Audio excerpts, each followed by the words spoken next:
যে ছেলে কর্মই করে না সেই ছেলে গেছে থাকা থেকে না থাকা নিচে কর্ম করে খাওয়াটাই ভালো বিড়াল মানুষ। হ্যাঁ হ্যাঁ এত ও সাদা আচ্ছা পোলাও, তারপরে হইতেছে আপনার যে মুরগির রেজালা, মুরগির রেজালা হ্যাঁ। আর তারপরে হচ্ছে চিংড়ি মাছ পেঁয়াজ দিয়ে ভুনা।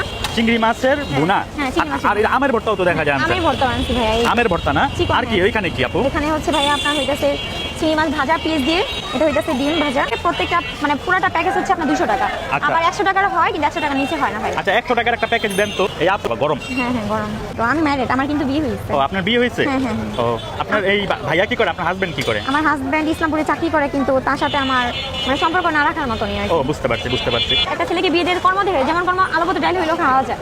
যে ছেলে কর্মই করে না সেই ছেলে গেছে থাকা থেকে না থাকা নিচে কর্ম করে খাওয়াটাই ভালো বিড়াল মানুষ। হ্যাঁ হ্যাঁ কষ্ট করে খান আল্লাহ রিজিকের ব্যবস্থা করে দিব সবকিছু রিজিকের ব্যবস্থা আল্লাহ করে দিব বাসায় হইতেছে আমার এখানে কথাটা ছিল কি যে ছেলে ইনকাম করে না তার ঘর থেকে লাভ কি? কথা বাস্তব ভাই, এরকম হাজার হাজারও আছে বিয়ে করার পর ইনকাম করে না বালা মতন। আর ভাই যদি বউ ফালতে নাই পারস বিয়ে করস কীর্তি, দেখুন এই বন্যা লাস্ট মধ্যে কি করবো, চলতে পারে না, তার মধ্যে নিজেই ব্যবসা দিয়ে বইছে, কটা ভাত কটা মাংস বিক্রি করে নিজে চলতে হইব। আপনাকে সেলুট জানাই বোন এই ব্যবসাটা করার জন্য।